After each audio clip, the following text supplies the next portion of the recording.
Hola, hola. No tienen idea del gusto que me da de estar esta tarde aquí con mi querido gran amigo Sergio.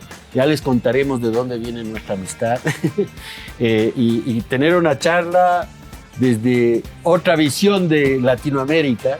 Sí, esos latinoamericanos así medio disciplinados, los más parecidos a los suizos, dicen, ¿no? Y bueno, es como les digo, un placer inmenso conversar un rato acá con Sergio y compartir con todos ustedes esta tarde. Sergio, bienvenido a casa. Norberto, para mí es un placer estar nuevamente en tu casa, pero también en el ambiente de lo que es Ecuador. Como tú sabes, para mí Ecuador es un país que quiero muchísimo. Todos los conocimientos que he podido adquirir realmente son fantásticos y bueno, en definitiva estoy muy contento de, después de algunos años, pandemia por medio, de podernos encontrar y conversar y bueno. Qué chistoso. Bueno, sirvámonos una cerveza, hasta mientras. Bien. ¿Qué te iba a decir? Y nosotros nos conocimos en el CALEC, ¿no? En el año, ¿qué era? 93, 94. Sí. Era un curso de capacitación en lechería. En aquel momento yo trabajaba en el Laboratorio Tecnológico del Uruguay, LATU, y junto con la Escuela Superior Integral de Lechería de Villa María, Córdoba, Argentina, claro que sí, y la Federación Panamericana de Lechería, FEPALE, bueno, nos tiramos a hacer un curso que fue inédito porque era un curso de 3 semanas y en esas 3 semanas era unos prácticos en el LATU, en la planta piloto, con teoría también. Claro, sí. El viaje a Argentina, que fue durante toda una semana. Primero fuimos a Colonia, ¿no? Claro, a Helvecia, todos los años sí. cambiábamos de puerto para cruzar. ¿Por qué? Porque habían participantes que eran de la misma empresa. Pero en el caso tuyo yo creo que cruzamos por Colonia, que fue uno de los primeros cursos que organizamos, pero en definitiva visitábamos salas de ordeñe, fábricas pequeñas y grandes, y bueno, y en la tercera semana era en Villa María, donde trabajábamos Villa en María. Villa María. Yes. Los de Villa María son los cuencanos, porque claro. Aquí en Cuenca, en el sur del Ecuador, se habla cantando igualito que en Villa María. No Villa me María, digas, no me digas. Anda. No, yo estuve justamente ahora, hace poquito, me llamarían un concurso de queso muy lindo, organizado por la Escuela Superior Integral de Lechería. Y siguen hablando así, claro. Todas esas costumbres no se cambian y son momentos en que uno regresa, pero no regresa al momento, regresa a años anteriores, como en el 94, cuando fui por primera vez a organizar, o mejor dicho, 2 años antes, porque nos llevó tiempo y empezamos a organizar en el 92, 93 el curso, y bueno, entonces había que ir viendo lugares, hoteles, ómnibus para contratar, etc. Entonces, en definitiva, fue una experiencia, yo creo que el CALEC nos marcó a más de uno, y esas cosas lindas que, más allá de la amistad, obviamente, que mantuvimos ahí, pero yo voy a diferentes países y siempre hay un estudiante. Sí, ¿no? O siempre hay una persona que me dice, pero vos sos Sergio, el que estaba, el coordinador allá. Yo participé en tal año que me marcó. Y eso es lo lindo que tiene la docencia. Claro que sí. Porque en definitiva uno lleva no solo a conocer lugares, también a intercambiar experiencias, conocimiento, a aprender y enseñar, sino también a estirar un elemento que se llama amistad. Pues sí. Y que eso es lo más lindo que hay, eso es lo más lindo que hay. Bueno, sí, 30 años ya casi de conocernos. Sí. En ese tiempo hemos tenido aventuras queseras y ahora en los últimos años hasta cerveceras. Claro que sí, claro que salud sí. por eso. Bueno. Mira, estás brindando una porter. Ajá. Y yo la cerveza del mes, que es una cerveza hecha con maíz morado. Ah, mira. Sí, y bueno, está buena, está fresca, está rica. Qué rica. Salud. Salud. Oye. Realmente rica. Sí, ¿te gustó? realmente rica. Está buena, sí, sí. ¿Sí? Y yo tengo siempre una curiosidad, porque los uruguayos, los argentinos, los brasileros, tienen una pasión tan grande por el fútbol Sí. que para nosotros los ecuatorianos no es comprensible casi. O sea, no se puede entender. ¿Por qué crees que es eso? ¿Por qué hay tanta afición por el fútbol? Yo creo que hay un tema de historia y de cultura propia de cada pueblo. Por ejemplo, nació un sobrino y al otro día yo le llevé de regalo una pelota de fútbol. ¿Qué le voy a llevar? ¿Un autito? ¿Y por qué no? No, la pelota de fútbol lo primero.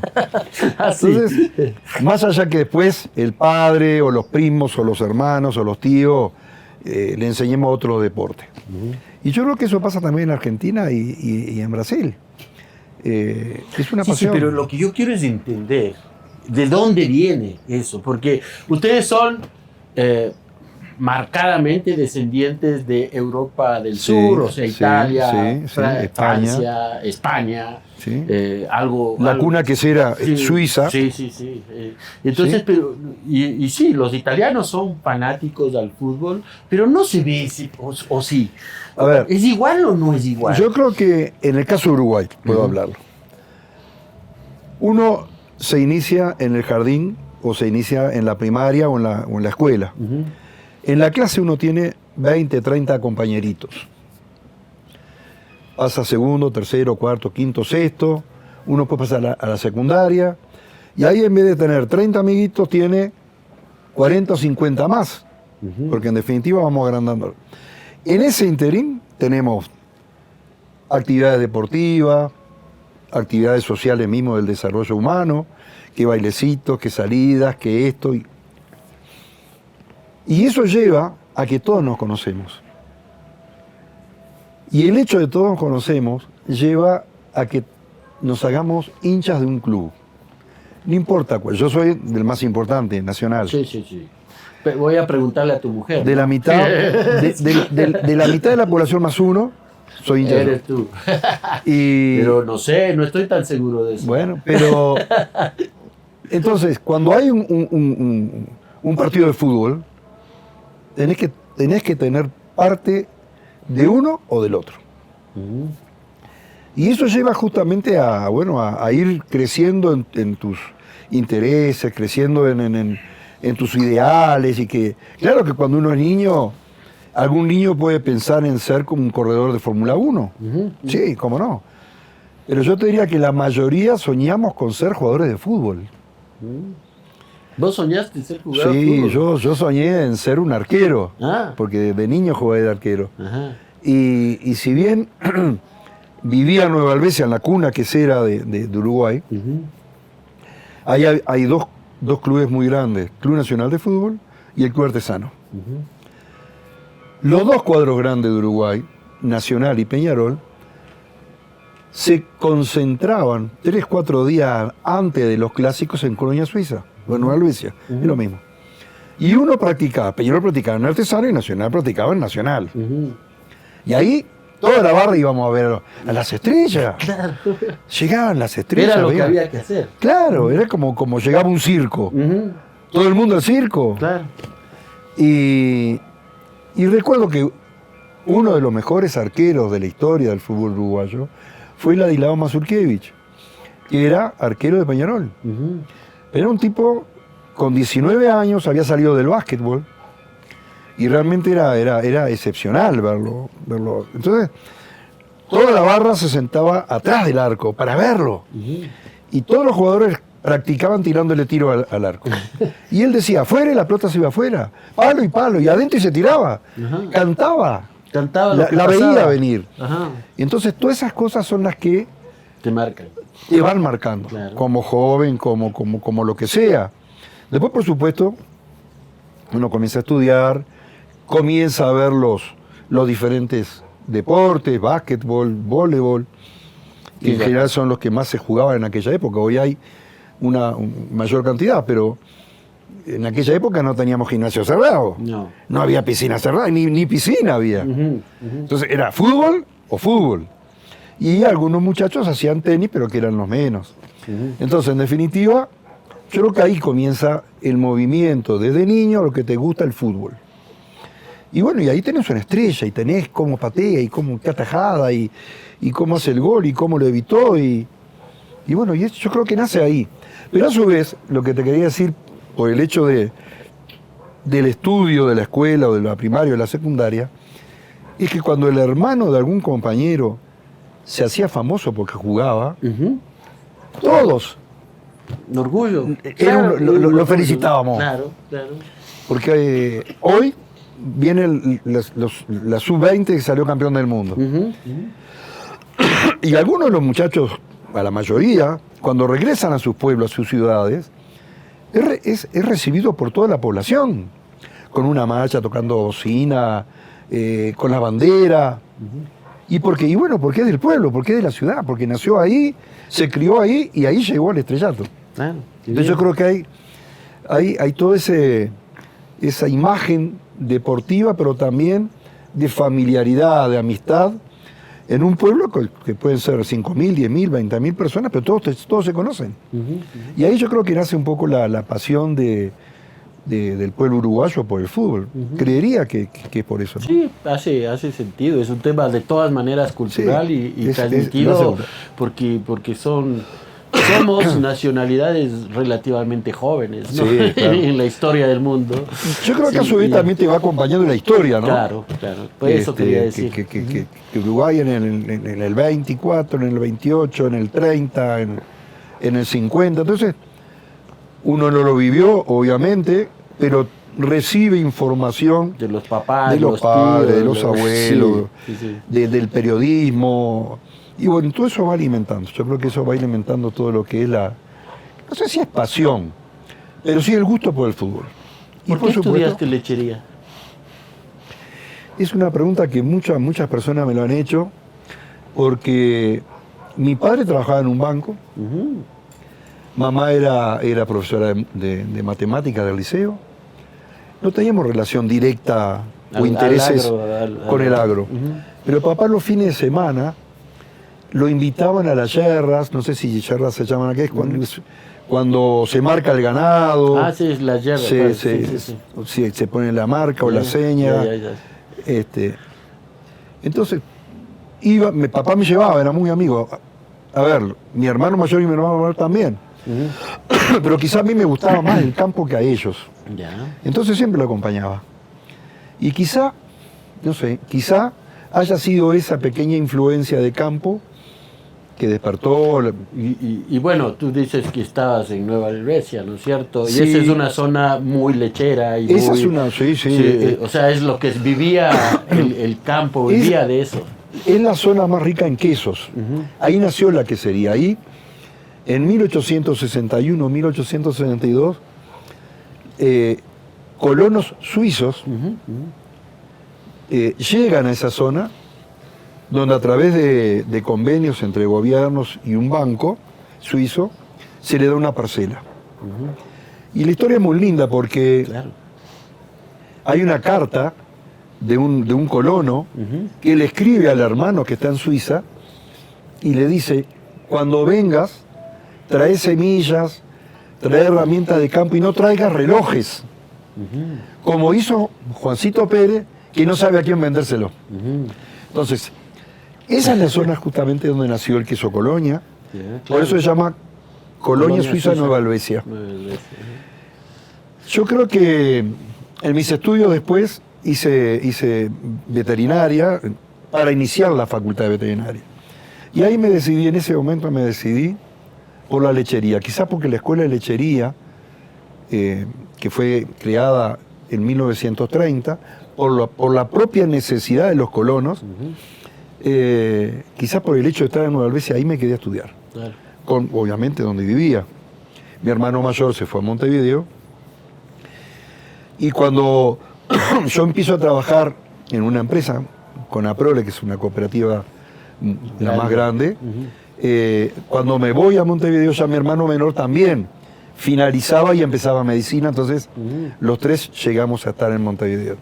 Y papá y mamá, por supuesto, en aquella época nos mandaban comida en ómnibus. Claro.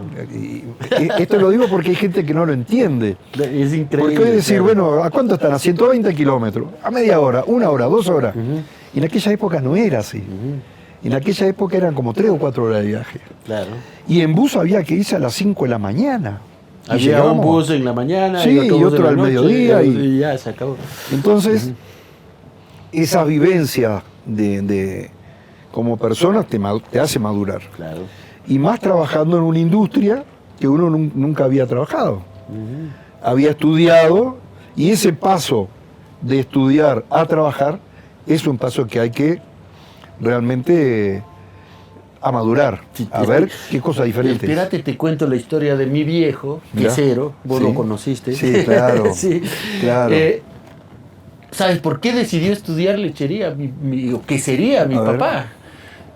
Mi papá tenía 13 años de edad, ¿sí? Y a esa edad, después de la Primera Guerra Mundial, ¿sí? Sí. La familia tenía que decidir qué hacen los chicos, los hijos, Claro. porque tenían que ser económicamente Había que trabajar. productivos, Claro, sí, claro. porque no sostenían las cosas. Además, mi abuelo trabajaba en una fábrica de telas, de textiles, ¿sí?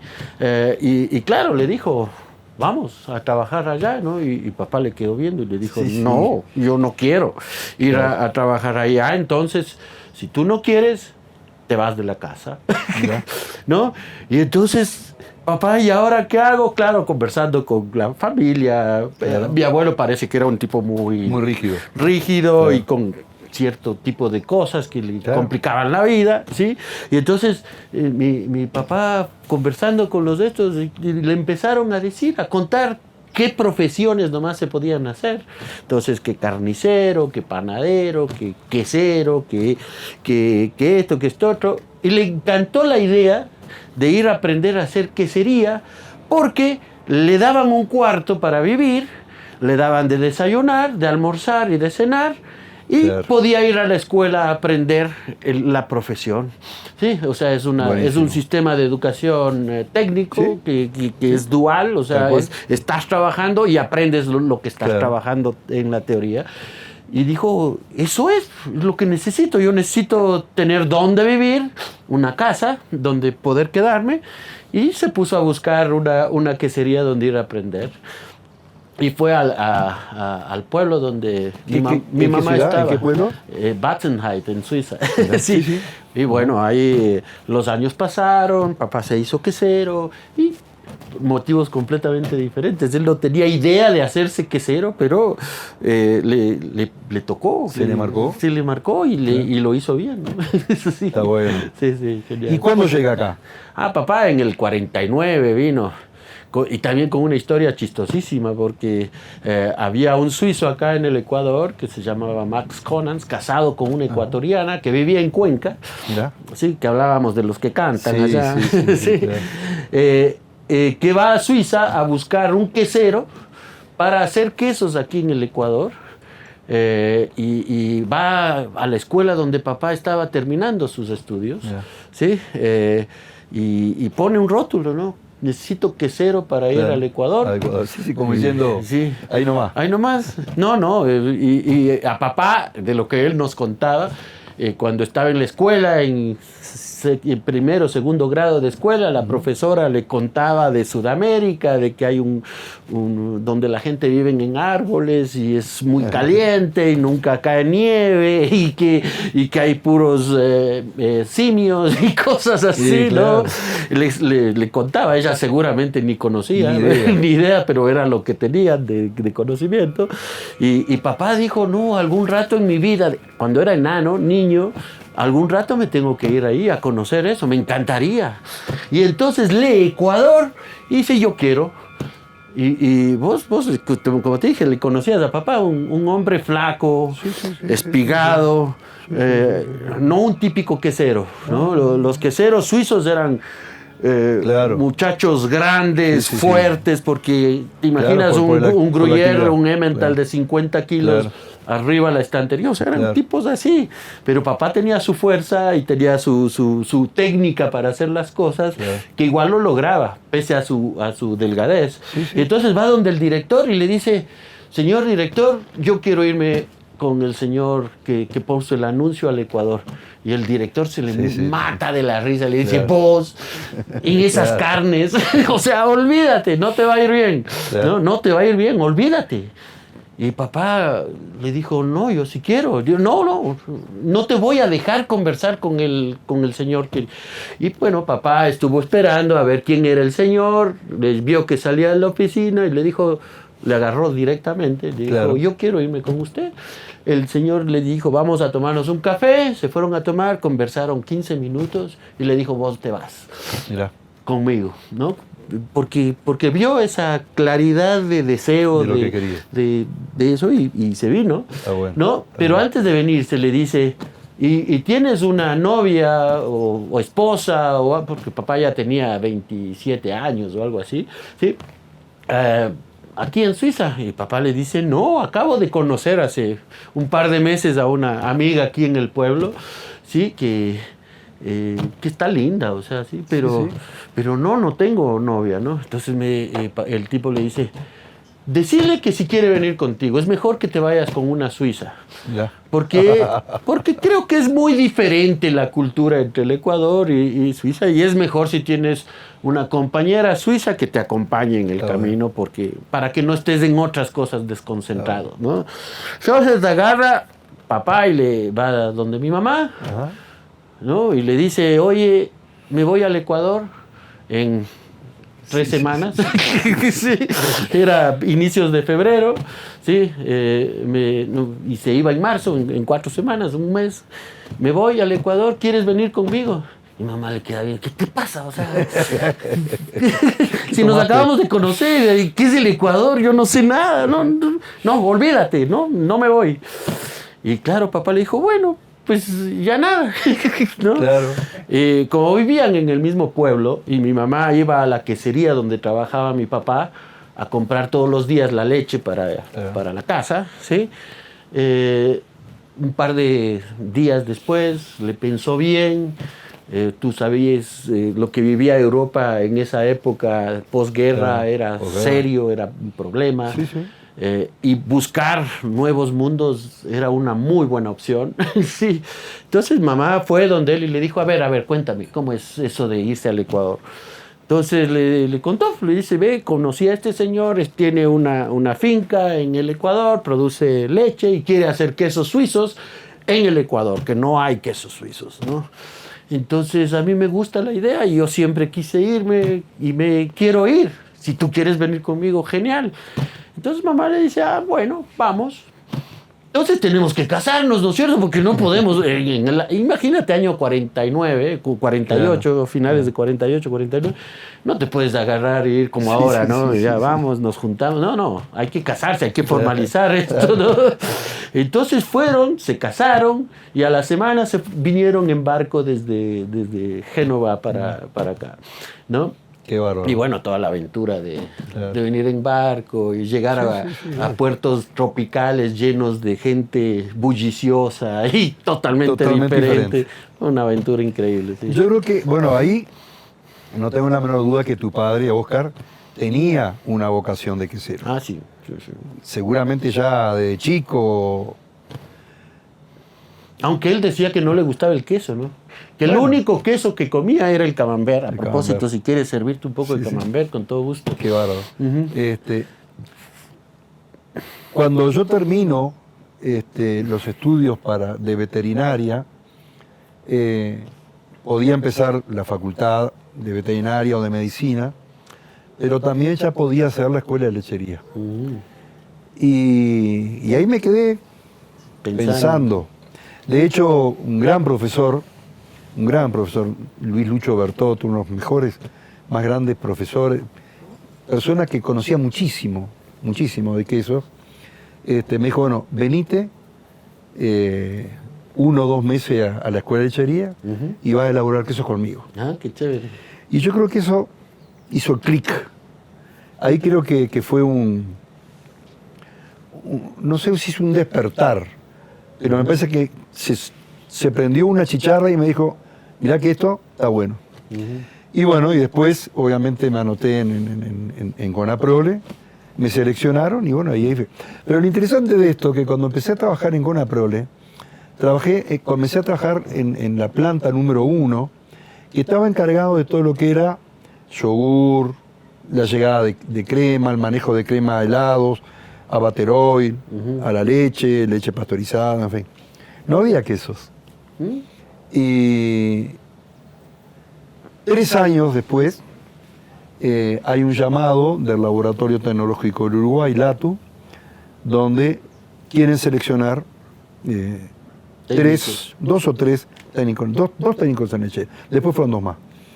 Y me seleccionan. Y bueno, y ahí yo ya estaba casado con Ivonne. A ver, quizás hoy no, pero en aquella época tener un trabajo fijo que a uno le gustaba, que era un sueldo que nos permitía vivir como una pareja, cambiarlo por algo, había que pensarlo bien. Claro. Si bien el sueldo era el doble, porque era el doble, y bueno, al final dije sí, me sirve. Y bueno, por supuesto, me acompañó, me dijo, dale con todo. Y ahí empecé entonces a trabajar en el LATU, donde realizamos asesoramiento e inspecciones de plantas lácteas. Y ahí entonces empecé a asesorar legalmente a las empresas para poder exportar. Y ahí entonces, ahí se prendió la mecha y dije, los quesos me encantan. Si bien asesoramos en leche en polvo, en todo aquello que se exporta, queso en polvo, butter oil, crema, manteca, todo lo que se exportaba. Pero obviamente, si bien la leche en polvo tiene un renglón muy importante en las exportaciones, lo que llega más a trabajar, que no es una receta al elaborar un queso, porque el quesero se tiene que adaptar a las condiciones de la leche, es una metodología de elaboración. Ahí me gustó, ahí dije, bueno, esto es lo que me gusta.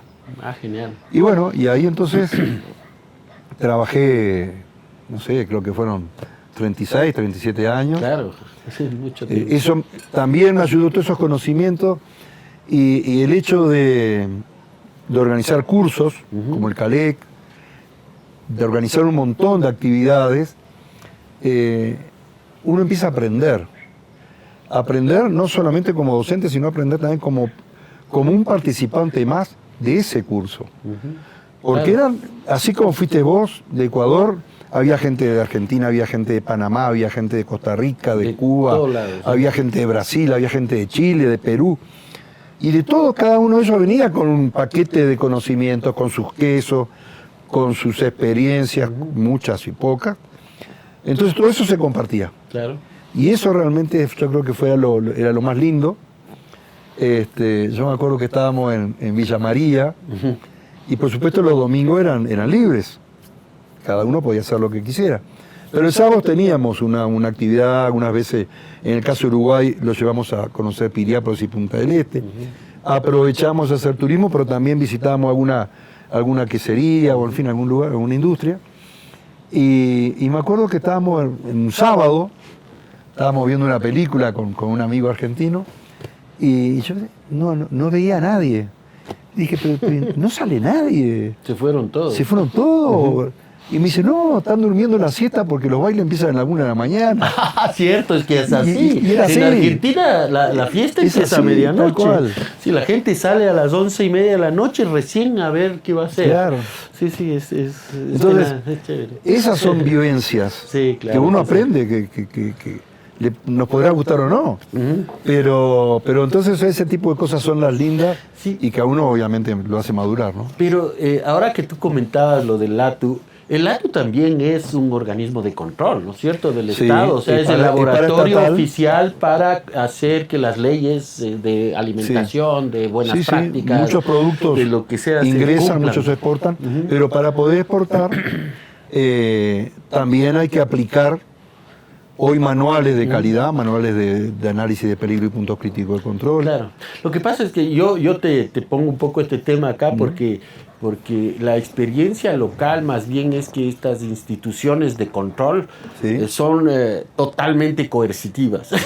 Y no es lo que ustedes como uruguayos hicieron con el LATU, que es, oye, esta es la ley, tienes que cumplirla así, y te enseño. O sea, así se hacen las cosas y te ayudan a que logres cumplir con las cosas y no simplemente, mira, tú dices aquí tanto y la realidad es tanto, pagas multas porque tienes que, o sea, es una visión diferente. Es una linda, es un lindo tema el que tocaste, porque el laboratorio asesoraba, la empresa no paga, se lo descuentan, hay un porcentaje por las exportaciones, que un pequeño porcentaje va para el LATU, para reinvertir, en fin, todo un montón de cosas. Y en ese asesoramiento era tratar de mejorar, porque cuanto más aportaba, más dinero entraba al LATU. Claro, claro. Hace sentido. Y nos pasó en una oportunidad una partida muy importante de quesos que va a otro país, no voy a decir cuál, pero va a otro país, y hay un reclamo de ese país, diciendo, miren, que el queso llegó mal. Entonces, claro, como nosotros también lo asesorábamos y habilitamos para la exportación, me dijeron, bueno, Sergio, acompañá a la industria y la defendés. Y la industria dijo, bueno, pues ustedes no están asesorando, hay alguien que es responsable.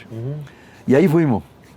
Pero las cosas cómo se dan, porque cuando fuimos a ese país, me encontré que de la otra parte, el gerente general de ese país, mejor dicho, el gerente general de esa empresa que había comprado, había sido mi primer jefe en Conaprole. Ah, sí. Y entonces me mira y me dice, no puedo creer, ya dejaste de ser el flaquito rubio. En definitiva, entonces estuvimos en una mesa con el gerente de calidad, con el gerente de compras, con el gerente de exportaciones. Buscando soluciones. No. Los tipos decían, bueno, miren, nos pasan la foto, este es el contenedor, acá están todas las cajas abiertas, reventadas. Este es el segundo contenedor, este es el tercero, el cuarto, el quinto, el sexto. Si quieren, vamos al puerto y lo vamos a ver. Digo, no, está todo bien, está todo bien. Entonces, este jefe, Fernando, me dice, pero ¿qué pasó? ¿No tenés duda de que...? No tengo duda. ¿Y entonces qué hacemos? Y le digo, bueno, el queso salió bien. Las condiciones de exportación, del viaje de la exportación por barco, tenía que estar a no más de 2 grados de temperatura. Yo quiero los registros de las cámaras del barco, desde que salió a Montevideo, pasó por Santos y llega al puerto de... Entonces Fernando, un excelente tipo, una persona que ya fallecida hace unos años, miró a todos los gerentes, los miró así. ¿Y cómo no se le ocurrió esto? Porque ella se imaginó que había habido un problema en el puerto, en el viaje. Cuando presentan el seguro con todos los registros, había llegado a Santos y se habían reventado todos los contenedores. Perdieron todas las carnes que salían de Argentina, los mariscos que venían de Chile, porque el barco iba por el sur, por Magallanes, todos los productos de Uruguay. En definitiva, era un tema de transporte. Que por supuesto al final me encuentro con los gerentes de esa empresa y le digo, ¿cómo no se le ocurrió? ¿No se nos ocurrió? Vimos esto, estaba todo así, dijimos, nos mandaron cualquier cosa. No se nos ocurrió. Que por supuesto los relajaron, le dijeron malas palabras delante de nosotros, ¿no? Obvio. Pero bueno, ese es el accionar que tenía el LATU con la industria. Llegábamos, asesorábamos, ayudábamos. Después había otro sector que se muestreaban, se analizaban, se entregaba un certificado higiénico. Eso ya ha cambiado hoy, por una cuestión de calidad, de gestión de calidad. Pero ahí uno aprende. Ahí uno aprende muchísimo. Y en los últimos 20 años que estuve trabajando en el LATU, en forma paralela con la industria, también me involucré con el sector familiar rural, es decir, las queserías artesanales. En Uruguay, las industrias trabajan con leches de diferentes lugares. Y toda la leche que trabaja la industria es pasteurizada. Pero en el caso del quesero artesanal se define como aquel productor que elabora su propia leche. Es decir, hay productores con una vaquita, bueno, ese es quesero artesanal. Hay productores de 5.000 litros, ese es quesero artesanal. Siempre y cuando sea su propia exacto, si compra o si le regalan la leche, ya deja de ser quesero artesanal. Eso está bueno porque uno conoce la trazabilidad del queso. Claro. Pero también lo negativo es el techo. Porque si a un supermercado dice, excelente queso, quiero el triple, no puedo porque no tengo más producción, claro, no tengo más vaca.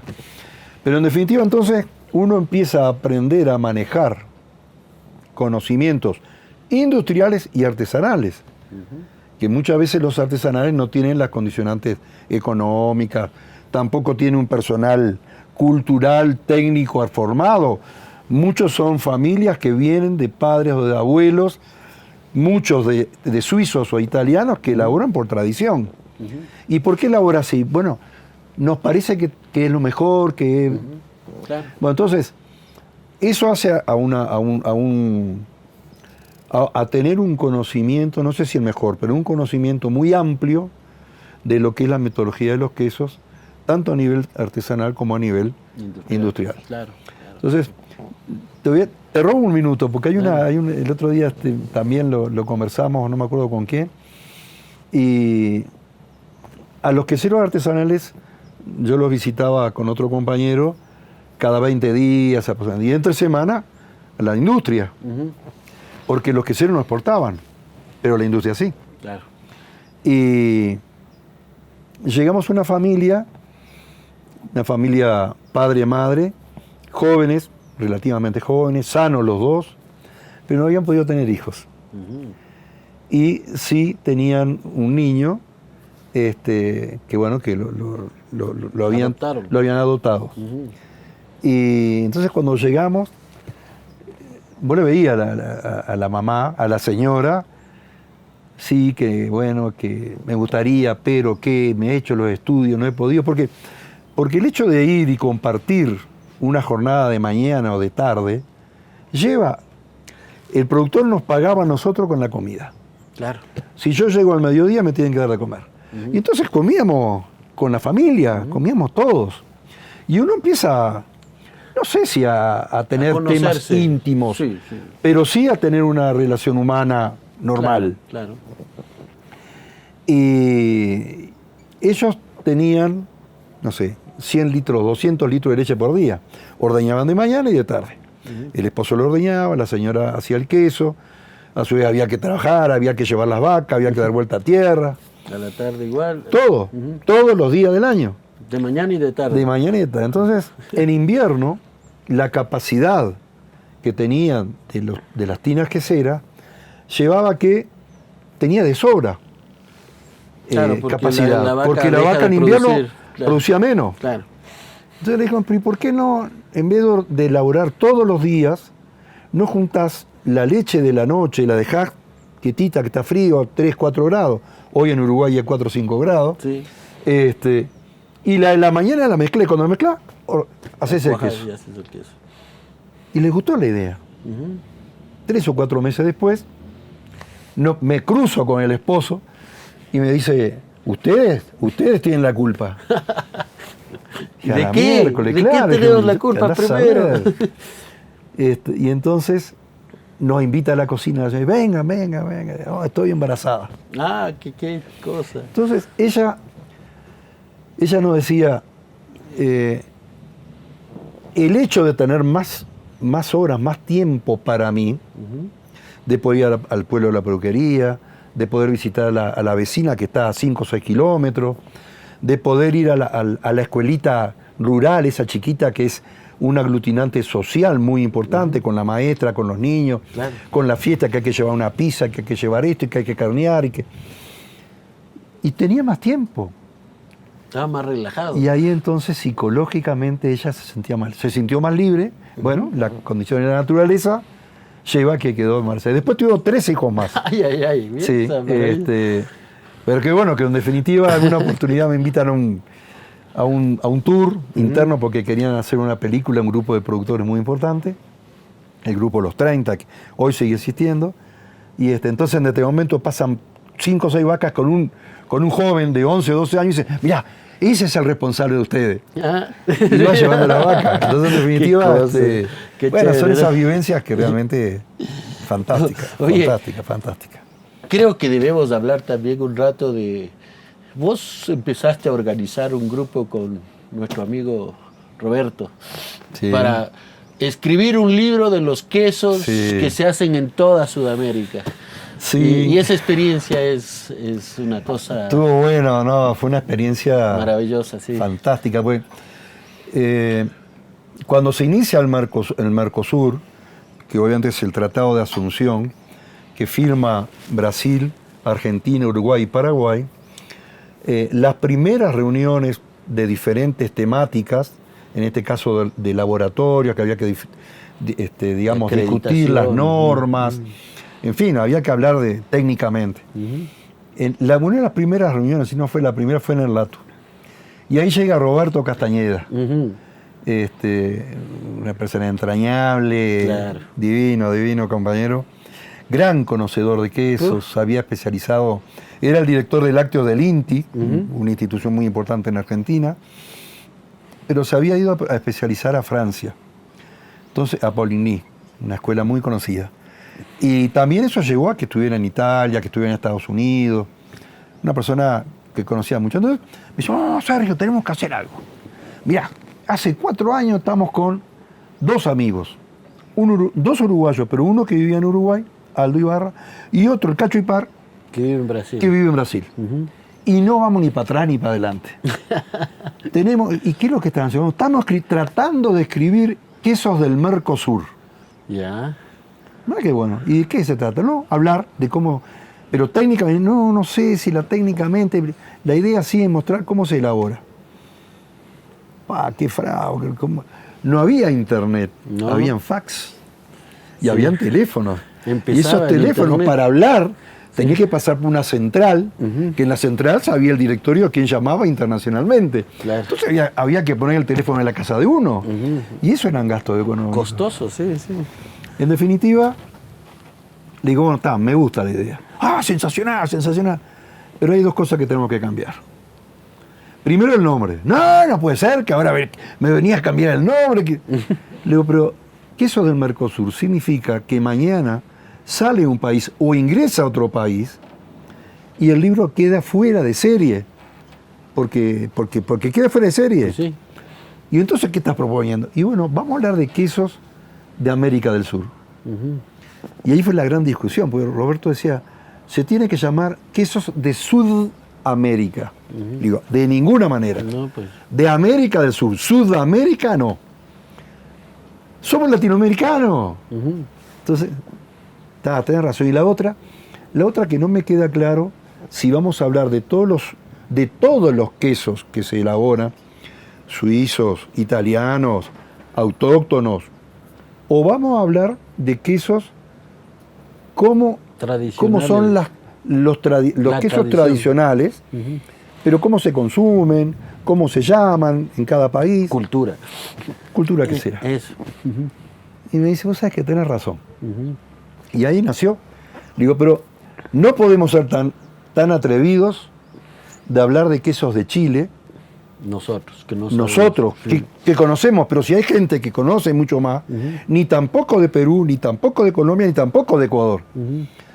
Hay que armar un equipo de fútbol. Sí, pero eso es, ¿cómo lo hacemos? Un fax. Llamar, fax. O una llamadita. Sí. Entonces ahí con Carmen en Chile, con Norberto en Ecuador, con Angélica en Perú y así sucesivamente. Ahí armamos ¿no? Entonces, y fue una experiencia linda porque pronto teníamos, un par de años, se demoró todo este proceso, y hacia el final ya habían correos electrónicos. Claro. Pues, y ya teníamos mi Hotmail. Yo me acuerdo de mi Hotmail. Pero hubo un desarrollo y una transformación tecnológica. Claro. Nació el Internet, que en definitiva eso nos ayudó a comunicarnos mucho más fácil. No del celular que no lo teníamos. pero sí a través de una computadora que era más grande, Y que del tenía trabajo acceso, ¿no? o de la casa. Sí, sí, sí. Entonces, yo me acuerdo que armamos todo un índice, Sí. esto. Y nos pusimos fechas. Bueno, tanto tiempo tenemos. Y las fotos, ¿te acuerdas? Y la editorial, Ay, ay, ay. la editorial nos dijo, bueno, público objetivo, Ujú. Doña María. Cuando le damos el primer, que ya habíamos armado todos, El borrador. dice, borren todo, porque esto tiene muchos números de temperaturas, de tiempos, de agitado. Eso Doña María no tiene ni idea. No le interesa. Eso es además. tecnológico. Sí, sí. El público objetivo, Doña María, eso sáquenlo. Entonces tuvimos que Rediseñar. rediseñar. Ujú. Pero eso, bueno, lo armamos. Entonces después fue las fotos. Ujú. Bueno, para mí una foto era una foto. Ujú. Una foto de un queso, como de acá, clic, Ujú. que lo saco con una cámara o con lo que fuera. Ujú. Yo recuerdo que reunimos más de 700 fotos entre los autores. Entre todos, sí. Vos capaz que mandaste 100, yo que sé, no sé, Angélica mandó 50 Sí, de sí. Perú, así. Y todas se las enviamos a la editorial. Editorial, 3 días después nos manda, Rechazó todo. de las 700 quedaron 3. Sí. ¿Y por qué? Mala calidad. ¿Cómo mala calidad? No se ve. Y ahí es donde aprendimos que la unidad de la fotografía es la DPI. Ujú. De más de 310 DPI tiene que tener. ¿Y cómo sabemos eso? Claro. Porque en la camarita no te decía, la camarita sí. era simplemente Era enfocar, Kodak, sacar clic, sí, y ya. Sí, sí. Y bueno, entonces todas esas cosas fueron. Entonces se nos vencía el tiempo que teníamos que presentar. Y recuerdo que Cacho Ipar, que era muy cómico, Sí. dice, Fantástico May, yo te también. voy a enviar una foto que se va a vender el libro como pan caliente. Y era una foto que él estaba abrazando un queso con Pelé. Ajá. Con Pelé, los dos tomando el queso. Ajá. Dijo, esto va en la foto, ahí En la portada. En la portada. Claro. Pa, se lo mandamos enseguida a la editorial, al minuto. Ujú. Baja calidad, Baja sacado calidad. por un celular. Sí. Que en aquel momento los celulares eran básicos. Esos de ladrillos así, Sí, este porte. sí, claro, eran básicos. Sí, sí, sí. Y bueno, entonces esas cosas fueron realmente, bueno, que hasta que al final Salió, ¿no? pudimos sacar el libro y lo más lindo, ¿no? Más allá de poderlo producir como a ver, porque Como aporte a la cultura. claro, porque no fue fácil. No. No fue fácil, no. Uno tenía una concepción de algo, podía cambiar en otra, pero por ejemplo, ¿cómo explicábamos que en Uruguay se hace el Martín Fierro con un queso, con una mermelada de membrillo, que en Argentina se llama lo mismo el Vigilante y en Brasil se llama Romeo y Julieta? Claro. Entonces, eso queríamos demostrar nosotros. Si usted va a tal país, se va a encontrar con esta comida y que tiene estas características. Entonces, yo creo que eso fue lo lindo, porque el tiempo pasaba y y al final sale el libro, y un día Roberto me dice, mirá, la editorial me llama y dice, hay un concurso muy importante de libros en París. Ujú. Si quieren, nos presentamos. La pregunta, ¿costos? Ninguno. Ninguno. Hay que presentar 3 libros, no sé qué, las características, etc. Lo hablamos entre todos, no tenemos nada que perder. Y ahí lo enviamos. Entonces Claro. después hubo entonces el reconocimiento al mejor libro del mundo, En el 2012, ¿no? ¿Fue? 2012, Sí, sí, 2012, sí, sí. Increíble que, fue eso, sí. que uno dice, porque pasamos 4 años para escribirlo, Ujú. discutiendo, diciéndonos malas palabras. No, pero fíjate que este fin de semana lo necesitamos para el lunes. Entonces, todo ese tipo de cosas son las que quizás, seguramente, la amistad fortaleció. Claro, claro que sí. Entonces, con Roberto nos hicimos sumamente amigos, ni hablar que contigo, con el Cacho Con también. el Cacho, claro. Que Con lamentablemente Angélica. el Cacho falleció y Roberto también. Entonces, con Angélica. Entonces, fueron experiencias. Carmen. Claro, fueron también falleció, experiencias ¿no? que fueron Fantástico. personalmente me marcaron, porque yo te diría que aprendimos a manejar el internet. No, simplemente lo utilizamos para escribir para mandar, para venir, para decir. Entonces, yo lo escribía, recibía la información de ustedes y en la noche me quedaba en la computadora tratando de armar, de pegar, de borrar, de sacar. Y esto es de Perú, y esto es de Ecuador, y esto es de Uruguay, y esto es de Brasil. Volvía para atrás, sacaba, pegaba. Entonces, hasta que al final salió. Sí, sí. Y bueno, realmente fue una experiencia. Una experiencia y ahora es un orgullo, ¿no? O sea, sí, claro. El mejor libro de quesos del mundo. Ahí está por algún lado el diploma. Claro. Sí. Claro, porque me acuerdo que fuimos con... Tú no podías ir. No puedo ir. Tenías algo que era importante en la fábrica. Roberto estaba en un concurso de quesos en Kentucky. Y yo me acuerdo que Roberto y vos me dijeron, tienen que ir, hay que ir. Claro, alguien porque tiene que ir. Algún representante tiene que ir. Y vos estabas en España, creo, ¿no? No. Nosotros no teníamos que pagar los pasajes nosotros. Claro. Entonces, el libro ya había sido seleccionado como el mejor de América. Entonces, mi hijo Luis me dice, papá, tienen que ir con mamá. Ustedes vayan como los campeones de América. Si pierden la final, no importa, regresan como campeones de América. Una visión diferente a la nuestra. Tienen que ir, olvídense del dinero, tienen que ir. Nos comunicamos con Angélica. Angélica dice, mira, me encantaría ir, porque papá y mamá también estudiaron allá, quiero conocer el lugar, en fin, el lugar donde habían vivido los padres. Y yo voy. Bueno, entonces dijimos con ellos, vamos. Y bueno, los tres nos encontramos. Maravilla. Y me acuerdo cuando salimos campeones del mundo, nos fuimos al lugar donde estaban, tipo hotel, y le digo, vamos a escribirle. Conseguimos la computadora, vamos a escribirle a la barra. Y yo lo recuerdo porque dijimos, vamos a hacerlo sufrir. Porque todos ustedes estaban a la espera. ¿Qué pasó? De resultados. Claro. Entonces le pusimos, siendo hoy, no sé, el sábado tanto de marzo de 2012, no sé cuánto. Entonces le puse, bien en grande, lamentablemente, abajo, salimos campeones del mundo. Sí. Entonces, sí, recuerdo ese mensaje. Sí. Bueno, vos te quedaste muerto, Roberto lloró, y Roberto decía, mira, yo me puse a llorar en el hotel. Y bueno, son esas alegrías que, que no es una alegría técnica, sino es, yo diría, una alegría humana.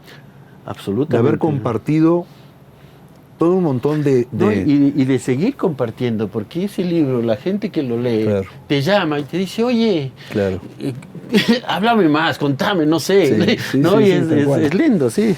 Oye, para que vayan viendo por qué somos amigos con Sergio, con este hombre se puede conversar esta y la próxima vida, sí, y es lindo, así que, yo solo quiero...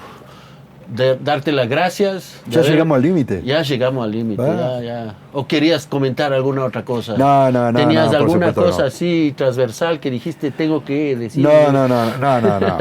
Yo soy el que te tengo que agradecer, Norberto, porque quizás los que nos estén viendo se den cuenta que hace muchos años que nos conocemos,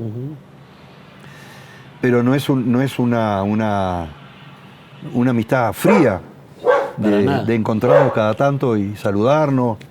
No, hay una interrelación familiar. También, sí. De conocer a papá, mamá, a tu mamá, a nuestros hermanos. Yo recuerdo que en Otavalo, no sé si fue la primera vez que vine a Ecuador, vos me llevaste a diferentes lugares, entre ellos a Otavalo, y había un dibujo muy lindo de una muchacha, una mujer, en la espalda llevaba a un bebé. Mi hermano es neonatólogo. Y dije, esto es para Daniel. Pero no me daba la plata para comprar. No me daba la plata. Y no te dije. No me dijiste, claro. No te dije. Me dijiste después de un tiempo, cuando yo iba a ir para allá. Cuando ibas a ir para allá, le caigo y le pago acá. Entonces, te mandé, no sé, un correo, bueno, cuando vengas, pasá por tal lado y me compras este dibujo, que se lo quiero regalar a Daniel. Porque Daniel entonces ahí empezaba a trabajar en el hospital Pereira Rosell, ya él de ahí se jubiló como grado 5. Ay. Y me acuerdo que estábamos todos reunidos en casa. Y como yo no sabía que había llevado No, claro, el dibujo. no te dije. No sabíamos. Sí, sí. Pero en la noche estábamos todos reunidos, te apareciste con un sobrecito. Esto es. Tomá. Y entonces Daniel, claro, cuando lo abre, ¡pah! Y esto. Bueno, que en definitiva no me acuerdo si te lo pagué, pero bueno, sí, supongamos que te lo pagué. Está pagado. Pero esa es la amistad Sí. que nació de un curso, Sí, sí. de compartir durante 3 semanas, y que bueno, ya digo lo mismo, ¿no? Hay amistades que a la larga de la vida se van profundizando, y bueno, y yo tengo conocimiento de tu familia, vos de la nuestra, Sí, y es muy lindo, es muy Chévere. lindo. Así que para mí esto es compartir una cerveza excelente, porque realmente rica, con queso y entre amigos, no se puede pedir más la vida. Mucho más. Solamente decir, gracias a la vida. Gracias a vos, querido amigo. Nos vemos, les agradezco un montón y bueno, ya seguiremos haciendo estas locuras porque a mí me encanta que conozcamos desde diferentes perspectivas lo que hace del ser humano un ser excepcional. Gracias, amigos. Chao, chao. Adiós.